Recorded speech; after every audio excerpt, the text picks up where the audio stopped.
Hi అండి, good evening అందరికి. ఇక్కడ మీరు చూస్తున్నది వచ్చేసి బ్లాక్ కాఫీ అండి. నేను వచ్చేసి బ్లాక్ కాఫీ ఇంట్లోనే రెడీ చేసుకున్నాను. ఎందుకంటే ప్రతి ఒక్కరం గ్రీన్ టీ తీసుకొని కొనుక్కోవాలంటే చాలా కష్టంగా ఉంటుంది.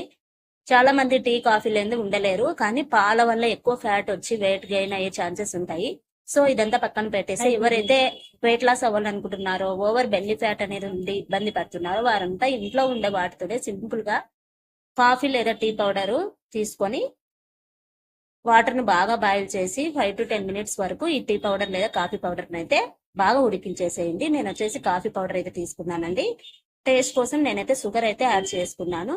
ఎక్కువ వెయిట్ ఉన్న వాళ్ళు, బెల్లి ఫ్యాట్ ఎక్కువ ఉన్న వాళ్ళు వీలైనంత వరకు షుగర్ కూడా అవాయిడ్ చేసేసి హనీ తీసుకోండి. చాలా టేస్ట్ గా ఉంటుంది. హనీలో యాంటీ ఆక్సిడెంట్స్ ఉండడం వల్ల ఇంకా తొందరగా ఇమ్మీడియట్ రిజల్ట్స్ ఉంటాయి. టేస్ట్ ఉంటుందండి. ఇంకా మీరు దీంట్లో కావాలంటే ఫ్లేవర్స్ లెమన్ అయినా యాడ్ చేసుకోవచ్చు, పుదీనా, నెక్స్ట్ తులసి, ఈ విధంగా హెర్బల్స్ ఉంటాయి కదా, వీటన్నిటి యాడ్ చేసుకుంటే ఇంకా తొందరగా మంచి రిజల్ట్స్ అయితే ఉంటాయి.